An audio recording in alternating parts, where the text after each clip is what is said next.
Y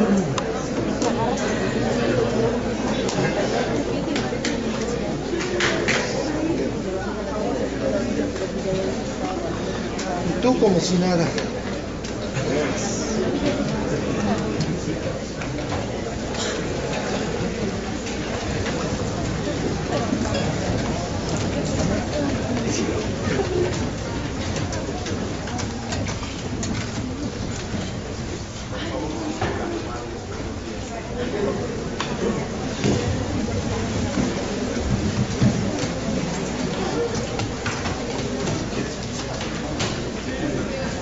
Muy buenos días. La Universidad Nacional Autónoma de México les da la más cordial bienvenida a la conferencia magistral titulada El proceso electoral, que dicta el ingeniero Cuauhtémoc Cárdenas Solórzano. Presidente.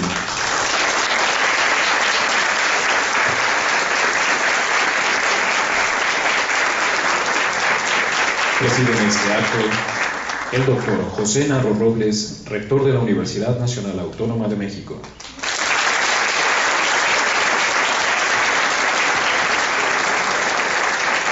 La doctora María Leoba Castañeda Rivas, directora de la Facultad de Derecho de la UNAM.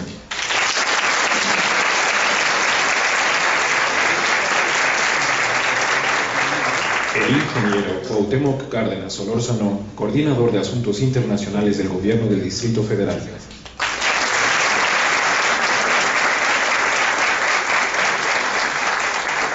El doctor Eduardo López Betancourt, académico de la Facultad de Derecho.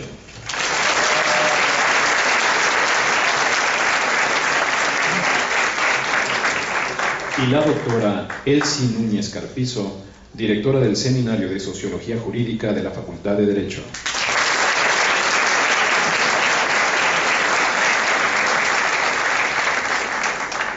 Saludamos la presencia del maestro José Ramón Amieva Gálvez, consejero jurídico y de servicios legales del Gobierno del Distrito Federal.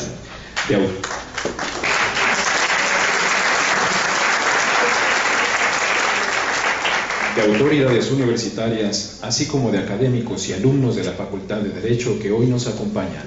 Sean todos ustedes bienvenidos. Para dar inicio a este acto, tiene la palabra la doctora María Leoba Castañeda Rivas.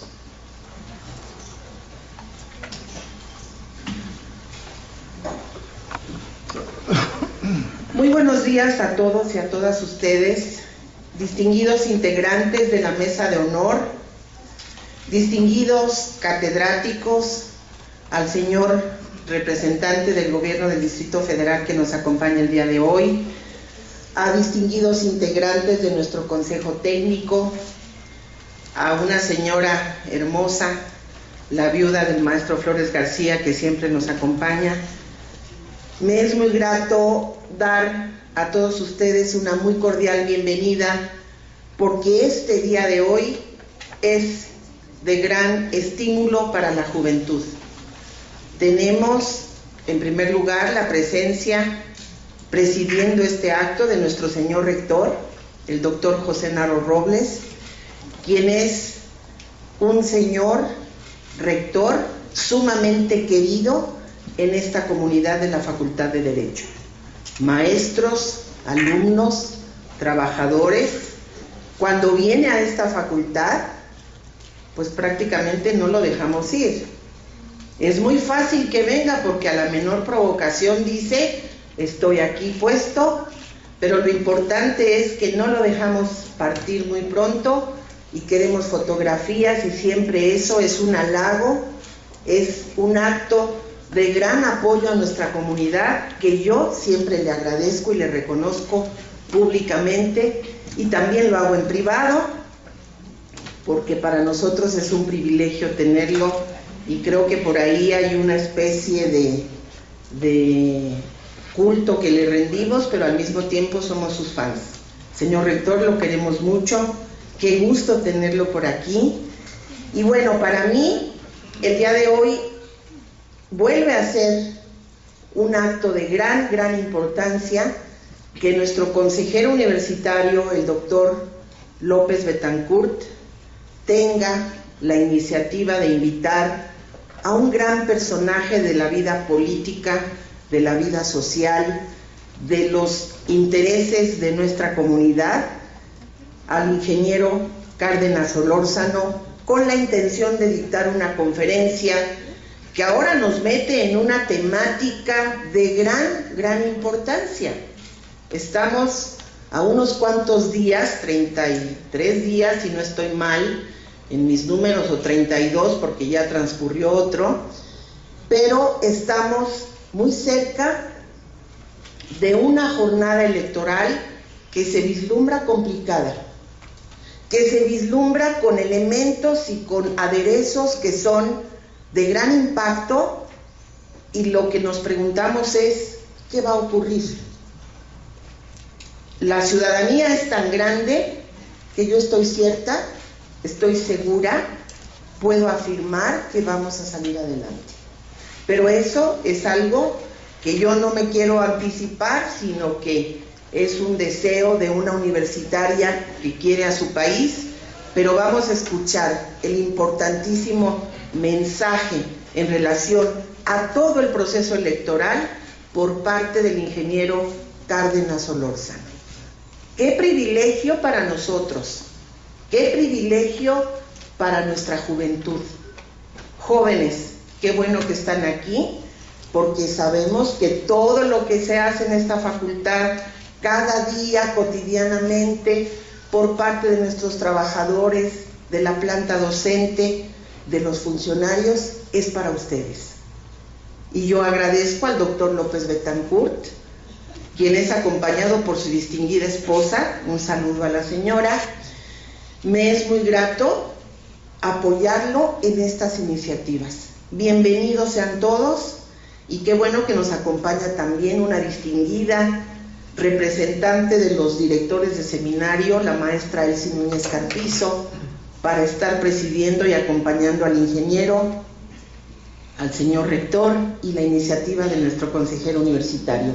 Bienvenidos sean todos, y para mí muy grato tenerlos aquí. Es un día verdaderamente de júbilo para esta comunidad de la Facultad de Derecho. Gracias a todos.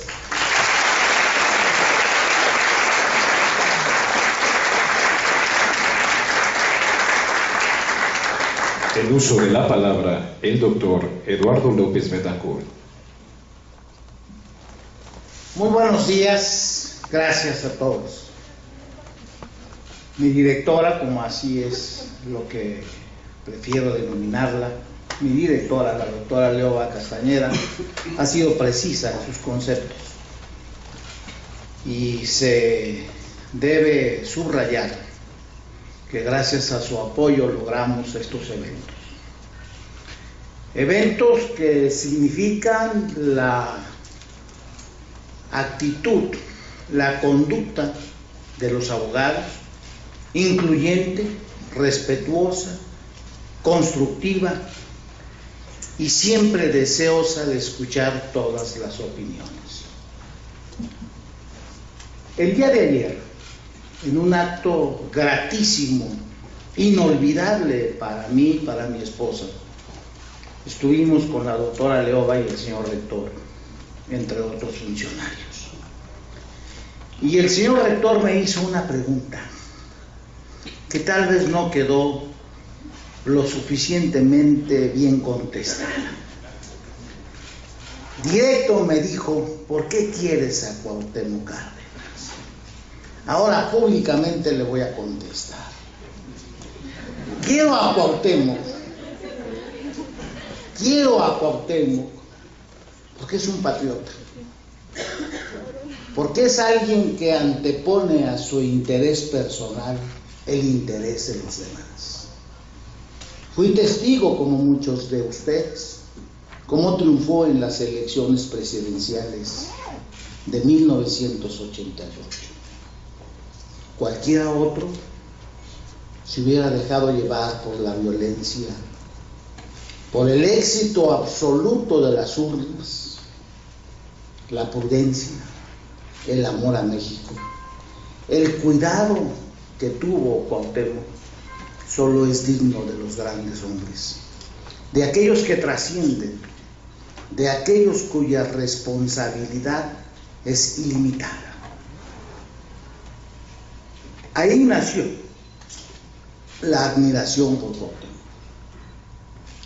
A través de todos esos años, fincó lo que ha sido la verdadera oposición en este país. La creó, fructificó, pero cuando también equivocó el sendero, en un acto verdaderamente notable, heroico, digno de una honestidad ejemplar, prefirió marginarse de ese grupo de oposición. Eso solo lo hacen, señor rector, los grandes hombres.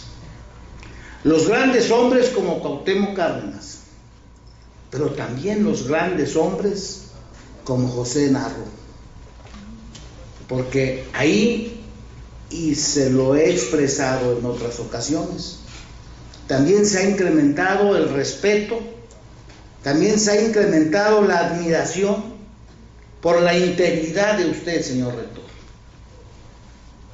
Conozco la universidad desde los años 50. Hemos tenido el privilegio de tener grandes rectores, pero ahora tenemos a uno incluyente, respetuoso, que inclusive ha aceptado en ocasiones las actitudes beligerantes, incorrectas en que podemos caer muchos. Lejos de incomodarse, lejos de molestarse, lejos de tomar una conducta incorrecta, ha sido llamarnos, explicarnos, ser siempre constructivo. Un rector que lo es para todos, para los de izquierda, para los de derecha, para los reaccionarios, para los liberales. Ese es el rector que tenemos actualmente en la universidad.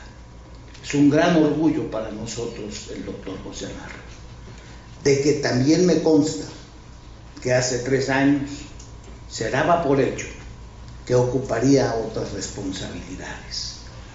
No lo permitió, jamás abandonó a la universidad.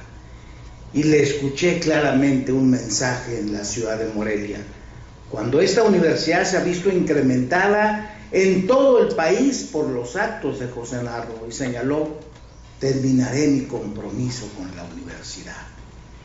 Y este rector que tenemos ahora es un rector de una dimensión extraordinaria.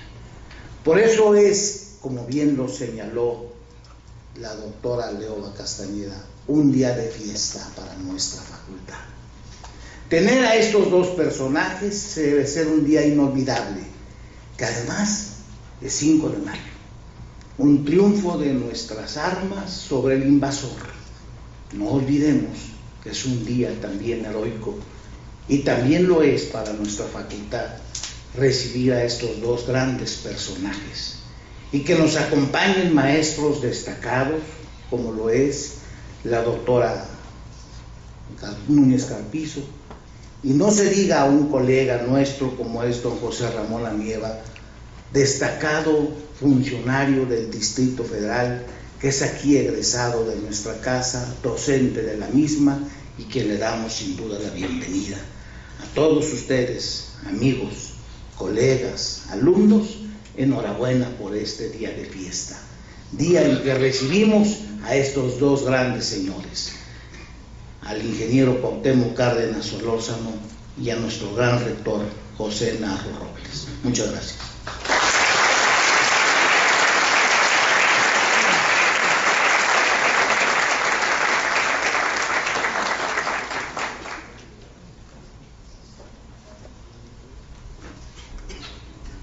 Escuchemos a continuación la conferencia magistral El proceso electoral, en voz del ingeniero Cuauhtémoc Cárdenas Solórzano.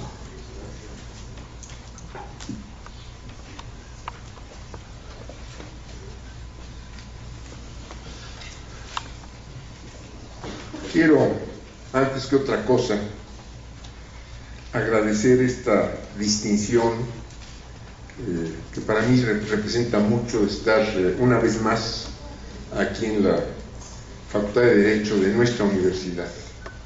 Agradecer desde luego la presencia de la directora de esta facultad, el señor rector, amigo querido, de las autoridades universitarias, las autoridades de esta propia facultad, catedráticos de la misma, y agradecer también una vez más, ya se lo expresé en distintas ocasiones, a Eduardo López Betancourt la oportunidad de estar una vez más aquí en esta facultad y poderme dirigir a ustedes, que, repito, representa una gran distinción para mí. Estamos efectivamente en periodo electoral, falta poco tiempo para que tengamos elecciones en las que se habrán de renovar la Cámara de Diputados, varias gubernaturas, un buen número de municipios, un número muy importante de autoridades municipales en 17 estados de la República, y estamos viendo movimientos pues que no habíamos visto, al menos no con la misma intensidad, en otros procesos electorales. Hemos visto que hay algunos grupos que están llamando a no votar, otros que están llamando a que se vote en blanco, otros que están pidiendo que se anule el voto, otros que se agreguen algunas papeletas, algún volante dentro de la boleta electoral para reclamar cualquier cosa. En fin, estamos viendo un fenómeno en estas elecciones que no habíamos visto en otras, y creo que valdría la pena preguntarse por qué. En otras elecciones, pues efectivamente estaban en disputa o en contienda las diferentes opciones electorales, partidos, candidatos, pero no había cobrado tanta importancia el buscar desde antes de la elección misma el que ésta pudiera o no realizarse en un sentido, o descalificarse a partir de quienes pudieran expresarse en las urnas. Y yo creo que esto en buena parte obedece a la situación misma del país, a una larga, muy larga crisis, o una serie de crisis, o una crisis muy larga que ha tenido, mejor dicho, periodos en que se agudiza. Y creo que estamos pasando en este momento por un periodo en que esta larga crisis, que tiene ya pues seguramente más edad que muchos de los que están aquí presentes, se ha venido agudizando. Tenemos un país con muchos problemas, con muchas carencias. Muy rápidamente señalaré, bueno, más de la mitad de la población está en condiciones de pobreza, hay una altísima desocupación en el país. Recuerdo hace quizá un par de años que justamente el doctor Narro señalaba un dato que a mí se me quedó grabado, un dato en que nos decía que la desigualdad social o la diferencia en el ingreso de la gente era tal que aquellos hogares que el 1% de los hogares del país que menos ingreso recibía el 0.07% del Producto Interno Bruto, y aquel 1% de los hogares que más ingreso estaba recibiendo, estoy hablando de hace un par de años, estaba obteniendo poco más del 9% del Producto Interno. Entonces, más de 130 veces unos respecto a los otros.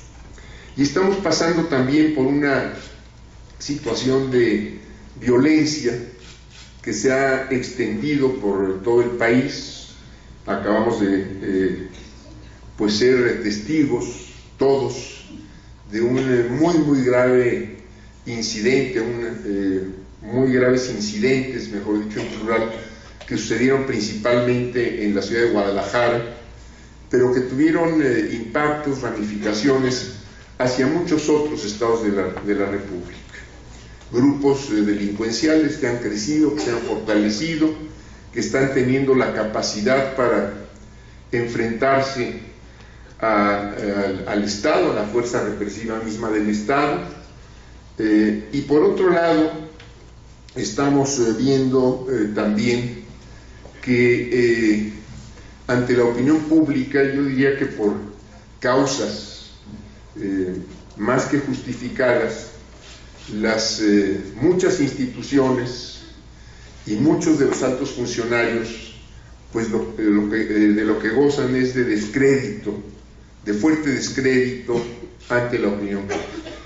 Yo diría que en un sentido, en lo que hace a esta condición de descrédito que tenemos respecto a altas autoridades, estamos viviendo una situación como si este sexenio estuviese terminando y cuando todavía no llega a la mitad del periodo constitucional.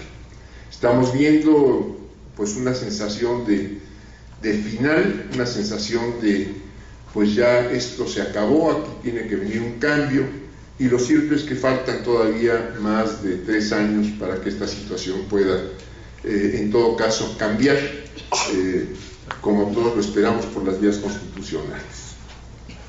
Yo creo que esta situación que vive el país es justamente la causa, o una de las causas principales, por las cuales tenemos esta situación distinta en el proceso electoral. Hay la discusión si en el estado de Guerrero habrá o no elecciones, por las condiciones mismas del estado, pero estamos viendo otras partes del país, también aparte de esto que vimos hace unos días en Guadalajara, con graves condiciones de violencia. Tamaulipas, Michoacán, en fin, prácticamente cualquier punto del país que toquemos encontraremos una descomposición social y una convulsión social también que no acaba de resolverse.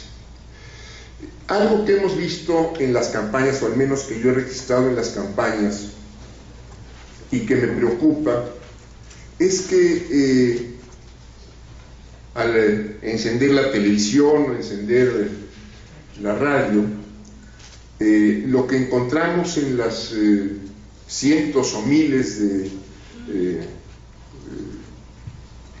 spots de propaganda electoral, pues es propaganda, o que quienes la emiten, quienes están respaldándola, yo diría que no tienen autoridad moral para tratar de descalificar al oponente, o estamos viendo que son pues publicidades prácticamente sin contenido. Después no conocemos al final de cuentas las propuestas de los partidos. Nos están diciendo que se va a combatir la corrupción, que las cosas se van a arreglar, que ya la situación del país ha cambiado, cuando en realidad cualquier indicador que da el propio gobierno nos señala que esta no es justa, no es precisamente la situación de cambio y de bienestar que yo diría que todos, o una gran mayoría, quisiéramos estuviera sucediendo en el país. Y lo que estamos viendo son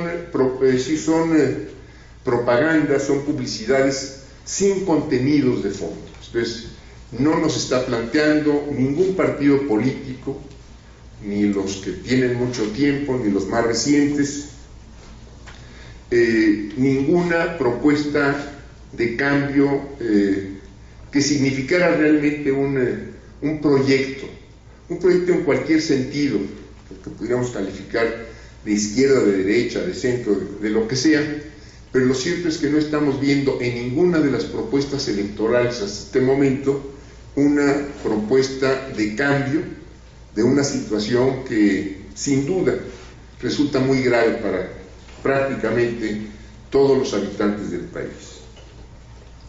Y yo creo que algo que tendría que exigírsele a los partidos, evidentemente a los candidatos, pero yo diría a los partidos y al propio Estado, al propio gobierno, pues es una propuesta de país, y cuáles son los cambios que realmente se requiere llevar a cabo para que la condición de pobreza, de exclusión social, de rezago económico, tenemos, también harán referencia a esto, tenemos 30 y tantos años en que la economía no crece.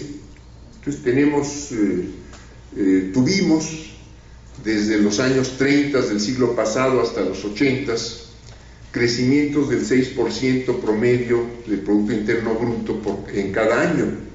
Y lo cierto es que de los 80 para acá, pues cuando nos va bien, la economía crece al 2%, y cuando nos va mal, como sucedió en el 95, como sucedió en el 2009, tenemos decrecimientos, entonces tenemos crecimientos negativos que pues representan crisis profundas para sectores muy amplios de la población. Tenemos, por otro lado, yo diría que políticas equivocadas, y tengo que referirme a una en particular, que es la energética.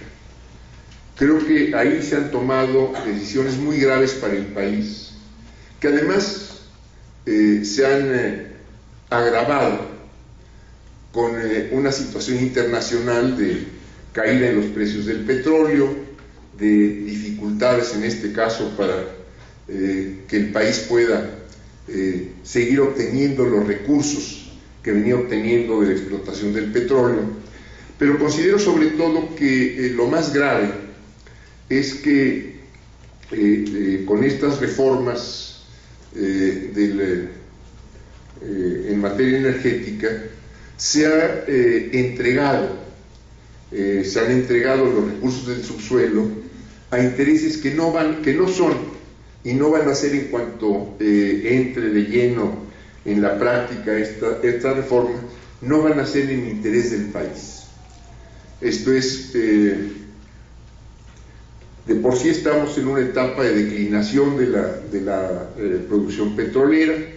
Estamos, como dije antes, en un momento en que los precios se han reducido en un periodo relativamente corto, en aproximadamente 50% los precios internacionales del petróleo, esto se ha reflejado ya, y seguramente todos tenemos conocimiento de ello, en los recortes a los presupuestos nacionales, recortes o insuficiencias que ya se anuncian también para los años venideros, para el año próximo y eventualmente para otros años, lo que quiere decir que no habrá la inversión suficiente para impulsar el desarrollo del país.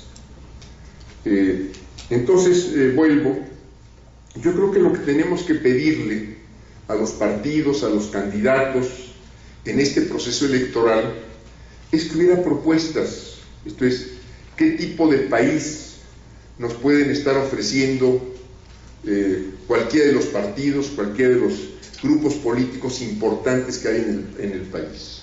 ¿Qué tipo de economía? Entonces, ¿qué medidas tendrían que adoptarse para que la economía creciera a los ritmos necesarios para dar trabajo a todos aquellos que lo están reclamando? Trabajo no informal, trabajo no eventual, tampoco una salida hacia el extranjero, como está sucediendo o ha sucedido con millones de mexicanos que han tenido que buscar cómo ganarse la vida fuera del país, sino trabajo formal, protegido socialmente aquí en el país. ¿Cómo qué medidas tendrían que tomarse para algo que yo he escuchado también proponer al rector de nuestra universidad? ¿Cómo instrumentar, cómo implantar la seguridad social con carácter universal? Entonces, que todo el mundo tuviera protegidos sus derechos a la salud, protegidos sus derechos a buenas condiciones de trabajo, etcétera. Todo lo que implica un sistema amplio, un sistema integral y efectivo de seguridad social. ¿Qué tendríamos que hacer para recuperar las capacidades productivas del campo, Tenemos un campo prácticamente abandonado. Se eliminaron, se desaparecieron las instituciones que daban apoyo, que daban crédito a los campesinos, al gran número de campesinos.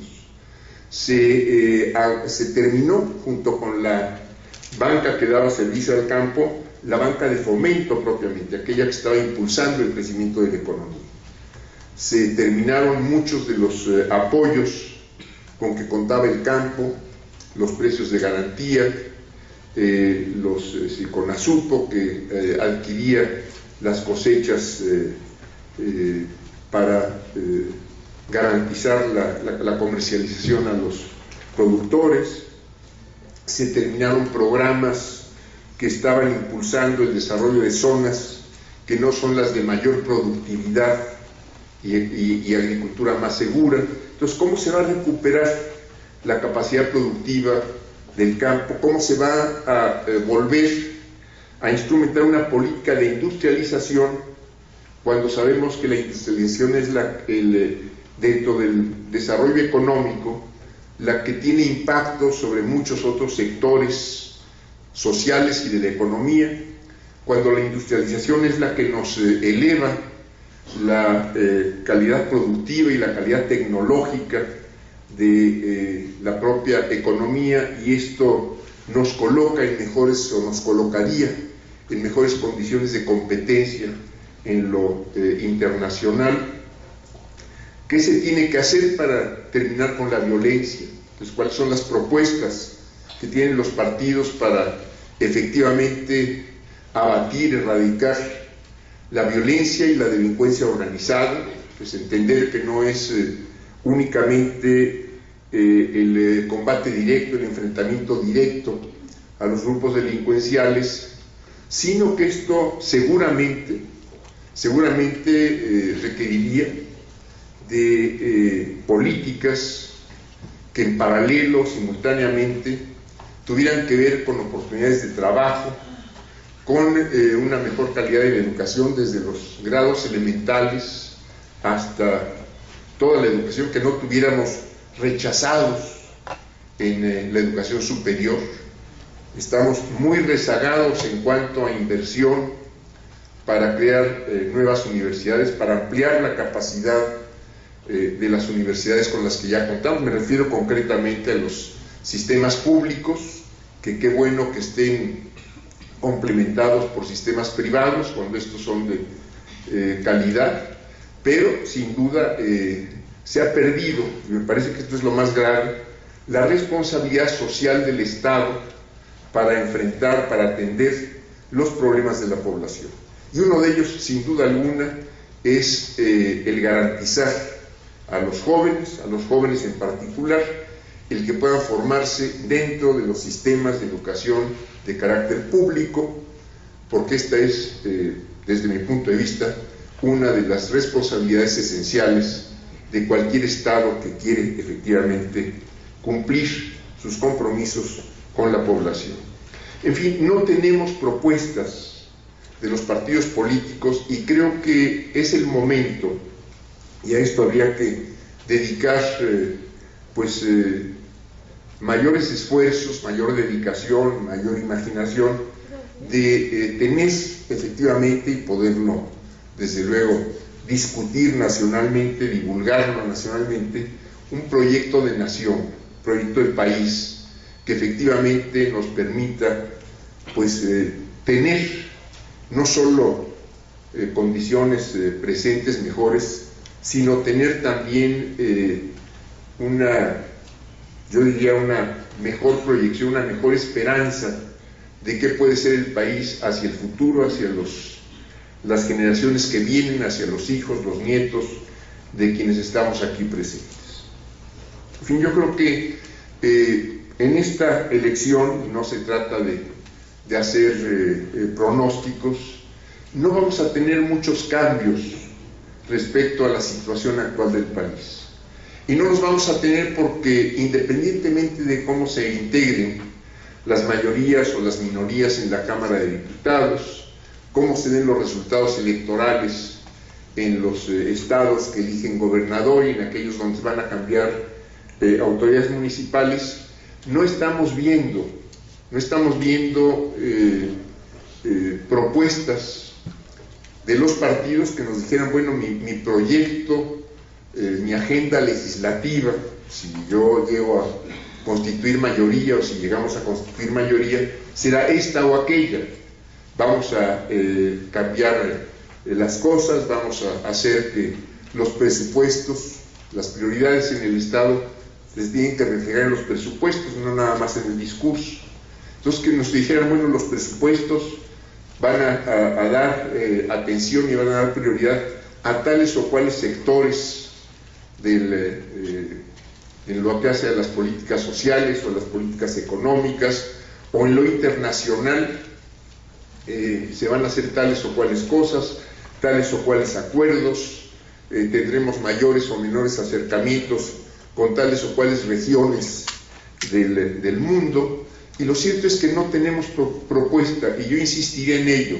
Lo que nos está haciendo falta es un proyecto nacional que tenga que ver con todo, que tenga que ver con lo esencial, con las cuestiones sociales, con cómo elevar nivel de vida, cómo elevar el ingreso, cómo acelerar el crecimiento de la economía, cómo dar acceso, cómo brindar acceso y oportunidades en la cultura a toda la población, tanto en recibir los impactos de la cultura, como tener oportunidades de participar en la creación cultural y artística, por ejemplo. No tenemos propuestas de los partidos, y yo insistiría en que esto sería lo que fundamentalmente debiéramos estar exigiendo de partidos, de candidatos, que nos proponen para un distrito los que pretenden ser diputados, o quienes aquí en la ciudad pretenden encabezar las delegaciones. ¿Qué nos proponen aquellos que quieren ser gobernados? ¿Y qué nos proponen los partidos que aspiran, sin duda alguna aspiran, a ser mayoría en la Cámara de Diputados, lo que sería fundamental, si se lograra una mayoría absoluta de cualquier partido, para orientar la forma de crecimiento, de desarrollo del país, y por lo tanto los impactos que esto pudiera tener en el bienestar, en las oportunidades, en el futuro de los habitantes de todo el país. Yo aquí dejaría y les invitaría a que platicáramos un poco, que hubiera alguna pregunta, si el tiempo nos lo permite, que pudiéramos comentar un poco.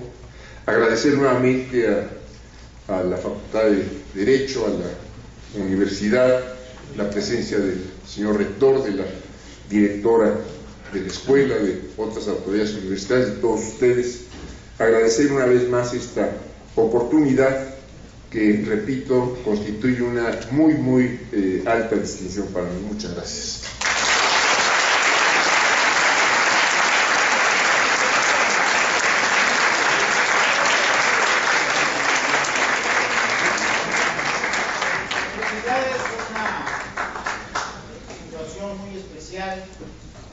Digna de encomio el que nos permita el ingeniero Cuauhtémoc Cárdenas formular algún cuestionamiento, alguna pregunta. Le ruego, si alguien lo gusta hacer, solo señalen su nombre, que sea breve para que tengamos la oportunidad de darle más la posibilidad de intervenir a un buen número de compañeros, maestros, alumnos, padres de familia. Si es tan amable, alguien quiere hacer uso de la palabra, adelante, dándole su nombre, Tomás, si eres tan amable. Sí, mi nombre es Pablo, soy egresado de la Facultad de Economía, pero también de esta facultad. Estos momentos no son de brevedad, estas oportunidades no son de brevedad. Sin embargo, vamos respetando al presidium, respetando al auditorio, vamos a tratar de ser lo más breve posible. Quisiera tocar brevemente 3 puntos y tratar de aterrizar en una pregunta muy concreta al ingeniero Cuauhtémoc Cárdenas. El primer punto que quisiera tocar es relacionado con nuestra misma universidad, aprovechando la presencia del rector. Tuve oportunidad cuando estaba participando para su primer rectorado en compañía de un pequeño grupo de maestros de la Facultad de Economía, tener una breve charla con él en la Facultad de Medicina. Pronosticábamos, porque los economistas tendemos mucho a hacer pronósticos, aunque fallemos con mucha frecuencia, pronosticábamos en aquella ocasión que estábamos en presencia, que no nos quedaba duda que estábamos en presencia del nuevo rector. Recuerdo que él dijo que él esperaba que el pronóstico... Sí. Te lo ruego, no me lo tomes a mal y seguro la doctora tampoco, pero comprende que la conferencia fue del ingeniero Cárdenas y te invitamos a que en una próxima ocasión nos impartas una. Ahora solo te ruego, te suplico tu pregunta concreta al ingeniero Cárdenas, que es quien dio la conferencia. Bien. Perdóname, Pablo, pero quisiera que otros colegas también participaran. Sí. Lo que pasa es que el ingeniero Cuauhtémoc Cárdenas tocó problemas de la universidad, como pudiera ser uno de los problemas el acceso a la falta a la educación media y a la educación superior. Por eso es que no veo de fuera del lugar tener que tocar este tema. Pero en fin, pasemos pues a formular la pregunta directa. Tiene varios años que la tendencia creciente al abstencionismo se ha venido manifestando. Sin duda alguna hay algunos pronósticos ya de que de nueva cuenta va a ganar el abstencionismo. Se estima que el abstencionismo va a dar alrededor de entre el 58 y el 62%. La pregunta sería, si pudiera sintetizar en su conferencia, dio algunos elementos, este abstencionismo, ¿cuáles serían, digamos, las hipótesis que explicarían este fenómeno de abstencionismo, aunado ahora con este llamamiento generalizado, cada vez más generalizado, del voto en blanco, del no el voto? Y efectivamente esta es una elección intermedia, que es donde se acentúa el fenómeno del abstencionismo. Y pues eso sería en concreto, si pudiera ampliar un poquito sobre cómo analiza, cómo enfoca esta perspectiva del abstencionismo. Gracias, Pablo. ¿Quieres contestar ahí o que formulen 2 o 3 preguntas más? Alguien más, sí, adelante, por favor. Maestro, Daniel, adelante. Pues, ingeniero, serían 2 preguntas. Primero, ¿cuál es la opinión que usted tiene sobre la centralización de las instancias que organizan y califican en primera instancia las elecciones? Es decir, esta centralización que se ha llevado a cabo de los institutos electorales en las entidades. Y segundo, ¿cuál es su perspectiva que tiene sobre la forma de participación y decisión en la votación de las denominadas candidaturas independientes? ¿Alguna otra pregunta? Si son tan amables, adelante. Si eres tan amable, nomás da tu nombre, por favor. Me llamo Mario Fernando, soy estudiante de segundo semestre de la Facultad de Derecho y me gustaría preguntarle al ingeniero Cuauhtémoc Cárdenas ¿qué nos sugiere como primeros votantes, no nada más de informarnos, sino también de cómo ser asertivos en la elección que lleguemos a tomar? Porque muchas veces, y lo he visto últimamente, los periódicos nos informan de las propuestas incluso ridículas que se llegan a hacer por medio de los medios de comunicación, que son simplemente para atraer esos intereses mal enfocados y nada más para conseguir un voto. Gracias, Eric. ¿Alguna pregunta más? Por favor, el maestro López Rosas. Sí,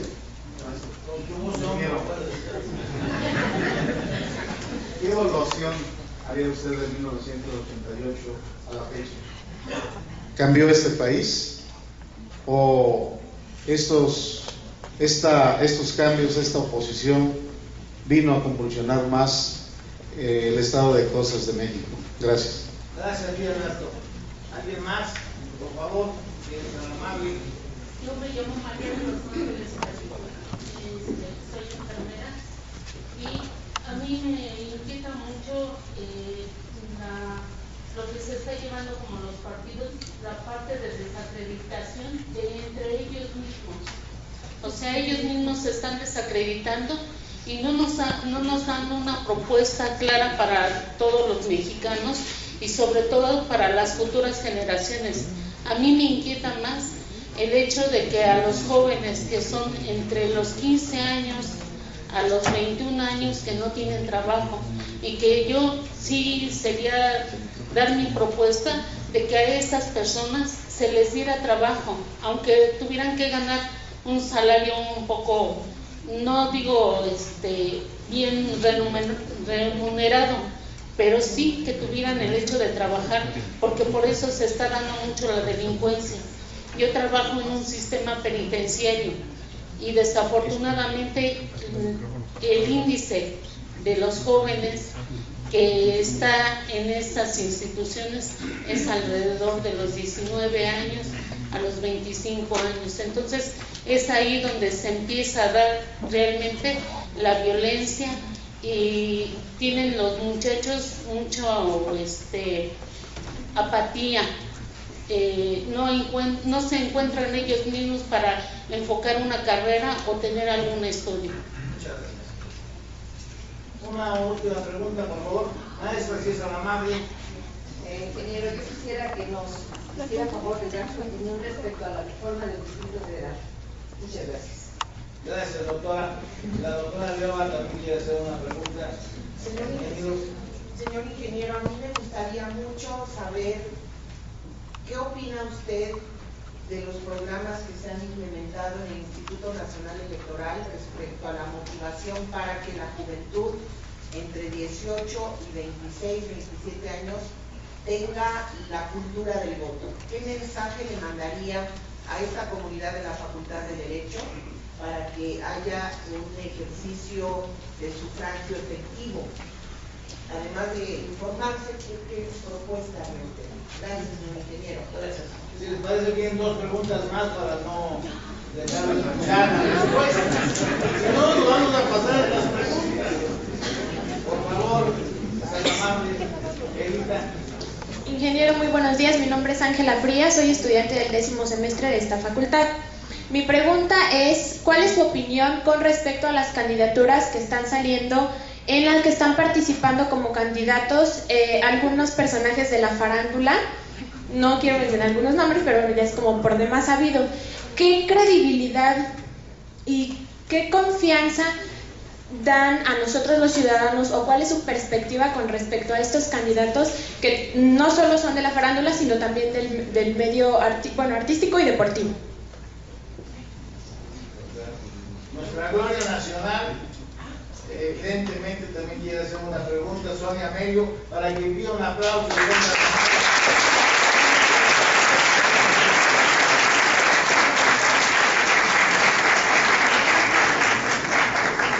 Ingeniero, muy buenos días. Felicidades por su conferencia, felicidades por reunir estas grandes personalidades. Gracias por mencionar. Coincido con lo que dice esta estudiante, Angélica, ¿verdad? Casi me adivinó lo que yo quería saber. ¿Qué factibilidad hay para que quien sea se pueda lanzar como candidato a diputado, a senador, etcétera? Yo no entiendo por qué hay gentes que no tienen ninguna perspectiva ni experiencia política, ni mucho menos cultural, y ya se lanzan para decir que ellos pueden hacer y deshacer, porque desgraciadamente he oído en la televisión cosas que me dejan verdaderamente asombrada. ¿Cómo es posible una gente que se ha dedicado, por decir, no hablemos de nombres como dices, ¿no?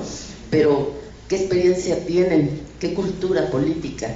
¿Qué educación? No sé. Entonces como que estamos en un nivel verdaderamente muy, muy, muy desagradable y una desorientación terrible. Gracias. Gracias. ¿Les parece bien que escuchemos al ingeniero en la propuesta? Y obviamente continuaremos, es el primer capítulo. Vamos a tener mañana otro evento,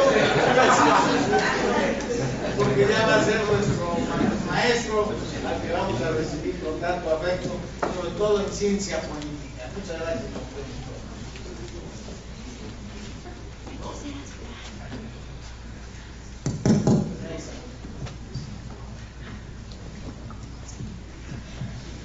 primero agradecer todas las preguntas.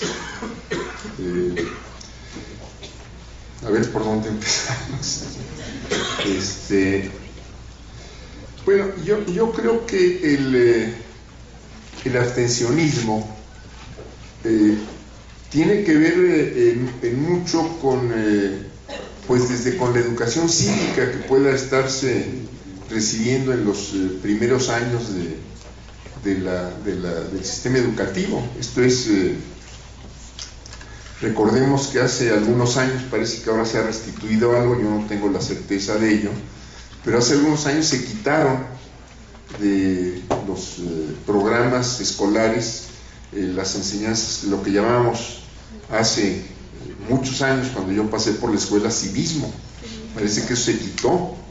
Entonces, de algún modo, eso era un primer barniz para interesarse en las cuestiones sociales, colectivas, políticas, y me parece que por ahí habría que empezar, y habría que pensar que pues este es un fenómeno que se da en todas partes. Esto es tampoco nuestro país es exclusivo en esto. Si en otras partes el voto es obligatorio, aquí también lo es, de acuerdo a lo que nos dice la Constitución. Tenemos el derecho, pero también tenemos la obligación de votar. Pero si no se vota no sucede nada. En otras partes hay sanciones para quienes no votan, y esto sin duda es un elemento que eleva la participación electoral. Ahora, yo creo que en mucho la abstención pues depende también, uno, de lo que estamos viviendo actualmente en el país, el descrédito de instituciones, de funcionarios, la falta de propuestas de los partidos, de los candidatos. Entonces, pues prácticamente más allá de cualidades personales, podríamos decir que si nos limitamos a la propaganda que estamos escuchando por radio, televisión, carteles espectaculares, etcétera, pues da lo mismo votar por quien sea, da lo mismo votar por cualquier partido, no tenemos pues mayores distinciones, y yo creo que este es un factor que sin duda está incidiendo en los índices de abstención, más allá de que también las elecciones intermedias no son las más atractivas. Seguramente donde hay elección de gobernador, donde hay elecciones municipales, vamos a ver participaciones un poco mayores, pero si solo fuera la elección intermedia de diputados, han sido tradicionalmente elecciones de poca participación, que muchos consideramos positivas, de descentralizar. Yo creo que le están quitando una facultad muy importante a los gobiernos o a los sistemas estatales, cuando se les está quitando pues de hecho el control, el manejo directo de sus organismos electorales. Y si esto, como se dijo, era para buscar que no intervinieran los gobernadores, que no intervinieran las autoridades estatales en los procesos electorales, pues esto no se va a lograr. Pues sería un iluso el que piense que un gobernador no va a tratar de impulsar a quien sea, a su partido, a sus candidatos, para llegar a los cargos de elección. Buscará cómo entenderse, si fuera el caso, con el delegado ahora federal de la cuestión electoral, o con cómo pues interferir en los mecanismos que ahora se supone son de carácter federal.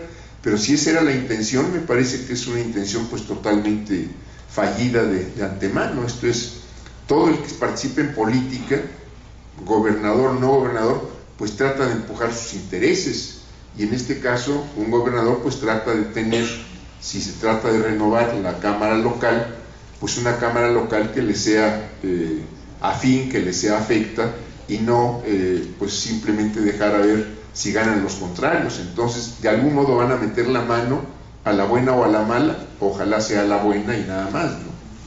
pero pensar que la centralización va a evitar este problema me parece que es una cuestión pues totalmente ilusoria.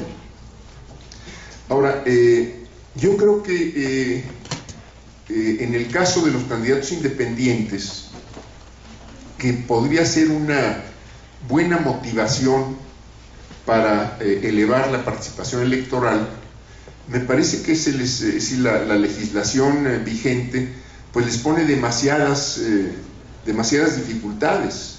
Entonces no facilita, hay en otros países donde es muy fácil crear un partido político, donde es muy fácil ser candidato más allá de un partido, y aquí realmente se les pusieron tantas dificultades que son muy pocos los que pudieron realmente satisfacer los requisitos para ser candidatos independientes. Yo creo que es una figura a la que debiéramos facilitar en nuestros procesos electorales, como creo que debiéramos facilitar a partir de cambios en la legislación el que pudieran registrarse sin demasiadas dificultades nuevos partidos políticos.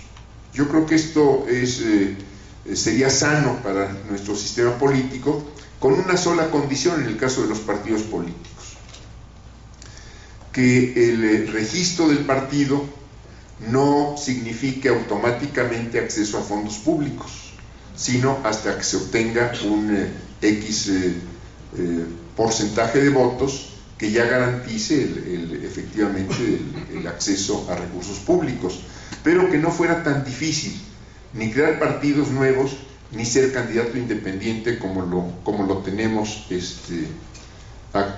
actualmente. Creo que lo que estamos viendo también de guerra sucia en los partidos, bueno, por una parte creo que es uno de los tantos factores que desalienta la participación, esto es que eleva el grado de abstención, no contribuye, no alienta a la participación de mucha gente.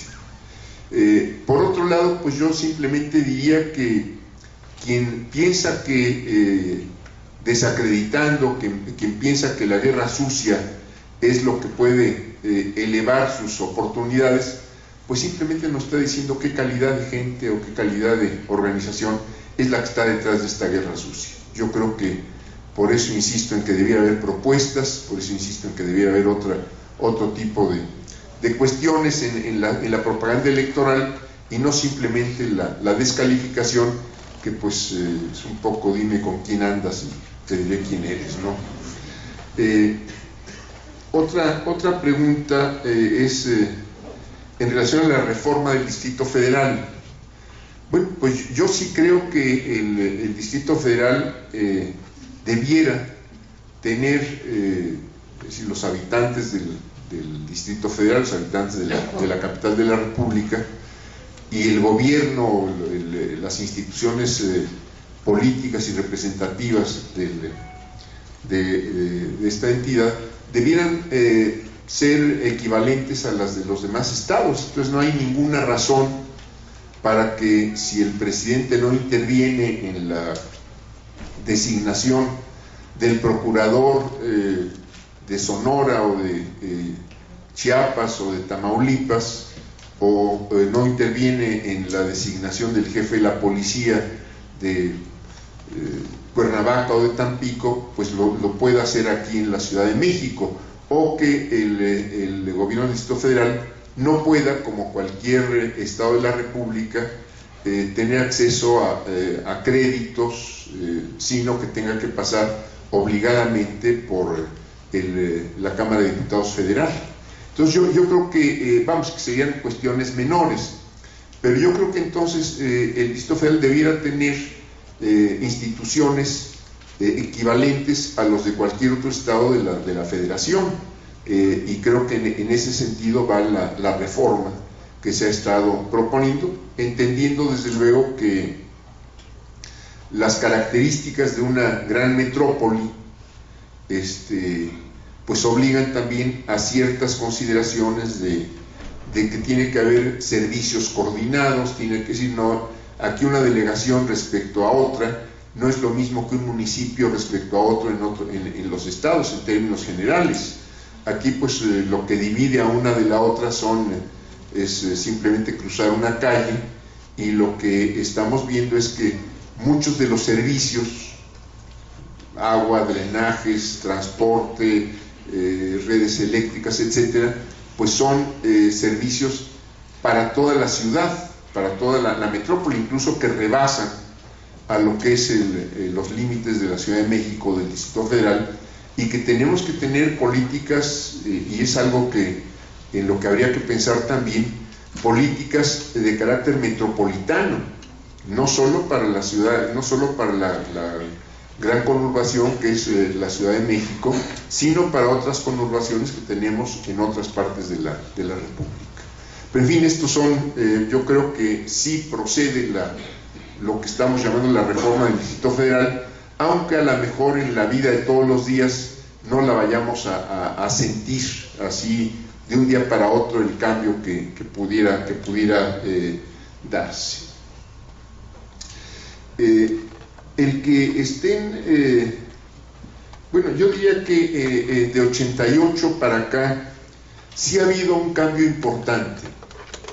Ha habido un cambio importante porque a partir de la elección de 1988 y más allá del fraude electoral que está pues incluso aceptado en la obra autobiográfica del expresidente de la Madrid, de algún modo él ahí lo señala,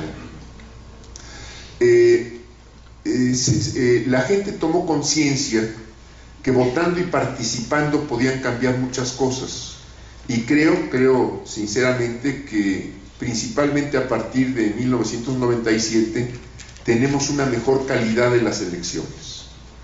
Esto es, de 97 a la fecha, en ningún proceso electoral federal ha habido reclamos porque los votos se hayan contado mal. Ha habido reclamos por otras razones, por intromisión de funcionarios en el proceso, porque favorecieron a un partido, a un candidato o a otro, pero no ha habido ningún reclamo formal respecto al conteo de los votos, y me parece que esto es ya un avance importante, y no es el único en cuanto a mejorar la calidad de nuestras elecciones. Ahora, creo que habría que entender que si estamos hablando de democracia, pues no es solo de democracia electoral, y en este caso me parece que si bien hemos avanzado, a lo mejor no al paso que se deseara en materia electoral, no hemos tenido avances similares en lo que podríamos llamar democracia social. Esto es, ha habido retroceso en las oportunidades que se abren para mucha gente de mejoramiento, ha habido falta de oportunidades para formarse en el sistema educativo, ha habido falta de oportunidades de trabajo. Me parece que aquí en esta facultad cabría algo que pues en algún momento tenemos que darle paso en el país, que es cómo ejercitar realmente muchos derechos que están consignados en nuestra Constitución y que no se pueden ejercitar. Pues el derecho al trabajo, hay derecho a la salud, etcétera. En fin, yo creo que es decir, aquí habría que pensar cuáles son los mecanismos que pudieran hacer efectivo el ejercicio de estos derechos. Cómo un ciudadano común y corriente puede exigir trabajo formal, un trabajo con una remuneración digna, que en este momento, pues por más que esté consignado esto en la Constitución, no hay manera de exigirle al Estado el ejercicio de un derecho tan fundamental como sería este, para no hablar de otros. Entonces, yo creo que hemos tenido avances en lo electoral, pero no hemos tenido avances equivalentes en materia social. Quizá en otras épocas tuvimos más avances en derechos de carácter social o en democracia social, y quizá menos avances en democracia electoral. Yo creo que ahora nos toca también impulsar tanto el mejoramiento de nuestros procesos electorales como el efectivamente pues tener una mejor democracia en los aspectos sociales.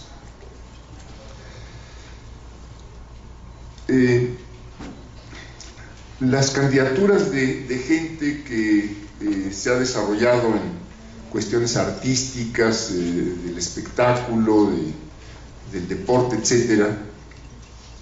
Bueno, yo creo que primero habría que considerar que todo ciudadano que cumpla requisitos tiene derecho a votar y a ser votado.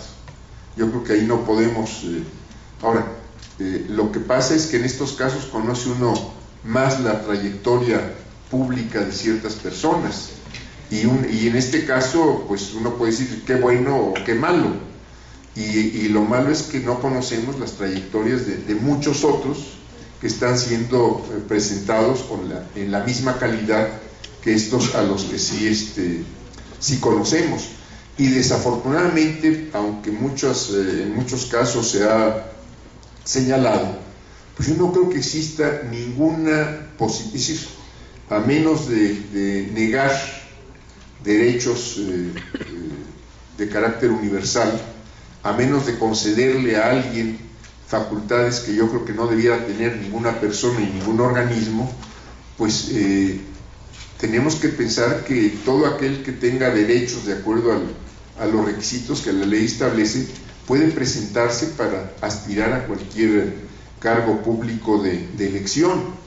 Lo que sí tendríamos que exigir, y es justamente algo que no sabemos, es bueno que los partidos políticos, la gente que se presenta como candidato a un cargo de elección, pues nos diga quién es, qué ha hecho, por dónde ha andado, con quién se junta, etcétera, etcétera. Me parece que esto es lo que nos está faltando, pero desde ningún punto de vista podríamos negarle a alguien que por ser abogado no pueda ser candidato, por ejemplo, ¿no?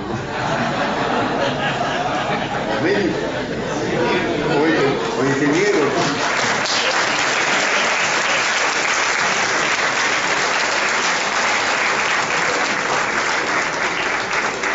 Yo creo que para terminar también, pues lo que esta facultad hace y está haciendo, no creo que lo tenga que hacer, es justamente a través de la formación, de dar acceso a los jóvenes pues a conocer cuáles son las situaciones del país. Entonces no nada más la formación profesional, mientras más sólida será más importante y más importante para los propios jóvenes que se están formando, sino la oportunidad de tener acceso a discutir, a conocer las condiciones del país, a conocer las condiciones de la gente y a abrir la posibilidad de conocer, y creo que en este caso esta facultad cumple, a conocer las distintas visiones que pueda haber para encontrar solución, salida a los principales problemas, cualesquiera que esto sea.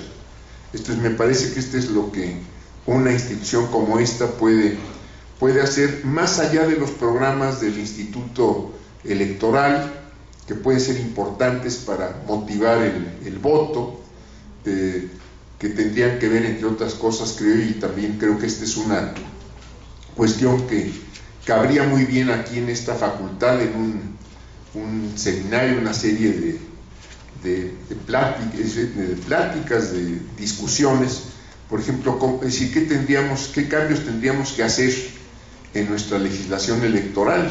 Yo creo que este es un tema que está pendiente para justamente mejorar la calidad de nuestras elecciones. Yo aquí recuerdo, por ejemplo, que en algunos países, en Colombia, si mal no recuerdo, por ejemplo, tienen legislado esto que aquí llamamos la ley Chapulín. Esto es que mientras si un candidato, un funcionario puede ser elegido para cumplir un cargo, puede solicitar licencia, retirarse del cargo, como sucede aquí en muchos casos, pero no puede ser candidato mientras no concluya el periodo para el que fue elegido. Digo, por ejemplo, y pues como eso habría muchas cuestiones en lo electoral, los candidatos independientes, en fin, yo creo que hay muchas cosas que aquí podrían sin duda discutirse y ofrecerse como importantes soluciones a problemas que tenemos en el país. Y bueno, pues yo quiero una vez más agradecer la presencia aquí del señor rector, de la directora de la escuela, de las autoridades de esta facultad, y agradecer a todos ustedes la oportunidad que me han dado para platicar esta mañana aquí en esta facultad.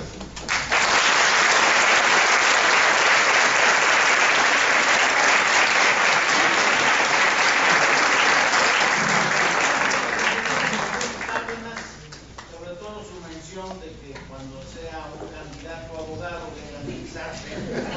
Cuidado, yo le pregunté cuando llegó el ingeniero si alguna vez en su vida pensó ser abogado. Rotundo fue y dijo no, pero después de su ofrecimiento, la doctora Leoba Castañeda me autoriza a decirle al ingeniero Cárdenas que nos tiene que ayudar para un taller sobre temas electorales. Creo que es algo en el que yo quisiera comprometer al ingeniero Cárdenas porque ve la inquietud que hay. Pero más aún, aunque no habías pensado ser abogado, se te quiere y mucho en esta facultad, de tal manera que tanto tú como el señor rector se disputan nuestro cariño. Gracias, gracias Cordero, gracias por todo. Qué mejor que escuchar el mensaje de nuestro rector, que le ruego venga bien a hacernos llegar. Muchas gracias.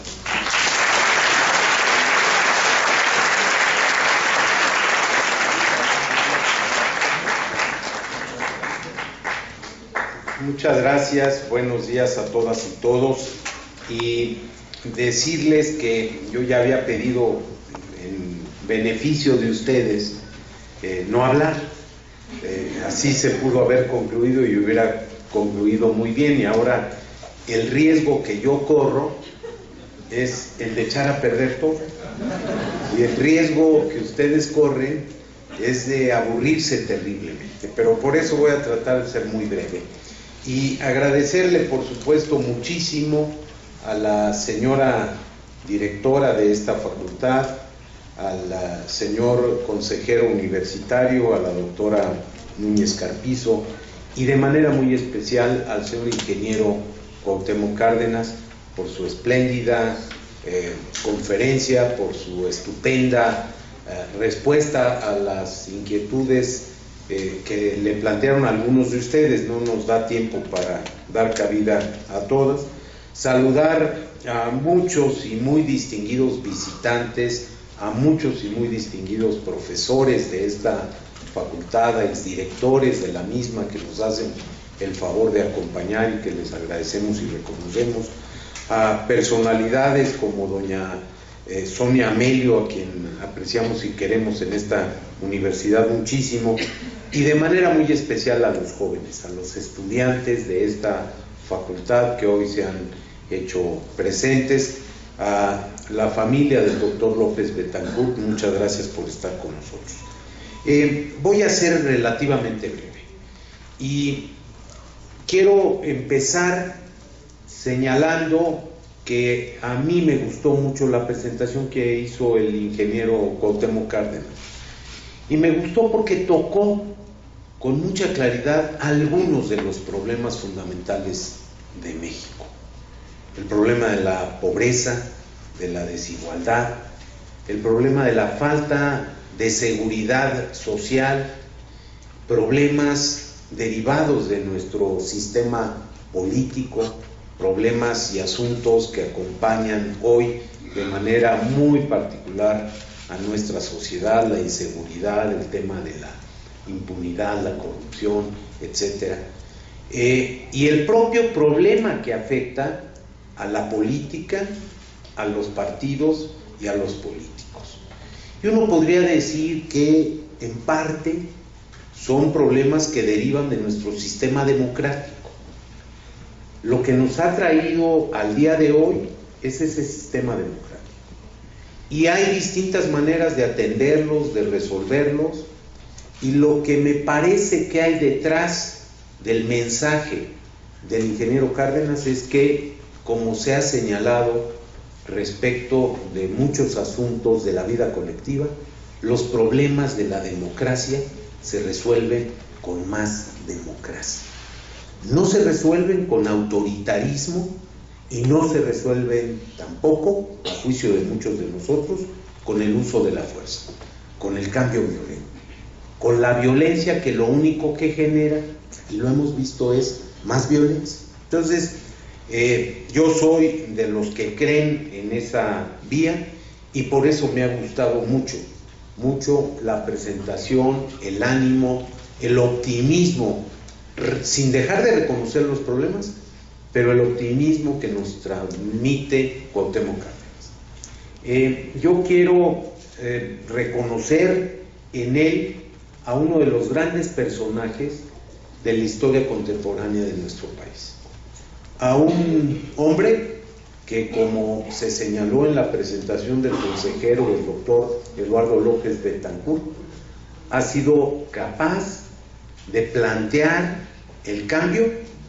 y de comprender momentos, situaciones, condiciones y seguir adelante, de plantear la necesidad de transformar en lo político, en lo social y en lo económico al país, de plantear la conveniencia, lo indispensable que resulta tener un proyecto de país compartido por la mayoría de los mexicanos y de seguir en la lucha, de seguir en la brega. Un hombre que ha sido capaz de mostrar consistencia y de señalar lo que piensa en lo que cree. Un hombre, en fin, y así lo podría resumir, que tiene lo que mucha falta hace, un hombre que tiene, un personaje que tiene autoridad moral. Por eso a mí me da muchísimo gusto haber podido acompañarlo. Me reservo la conferencia que me había preparado a mí mismo para otra oportunidad y agradecer a la facultad, a sus autoridades, a los profesores, a todos y cada uno de ustedes por su presencia y en especial al señor ingeniero Cuauhtémoc Cárdenas, que bien lo sabe, siempre es muy bienvenido en esta que es su universidad, en esta que es su facultad, aunque no sea, como yo, abogado. Muchas gracias.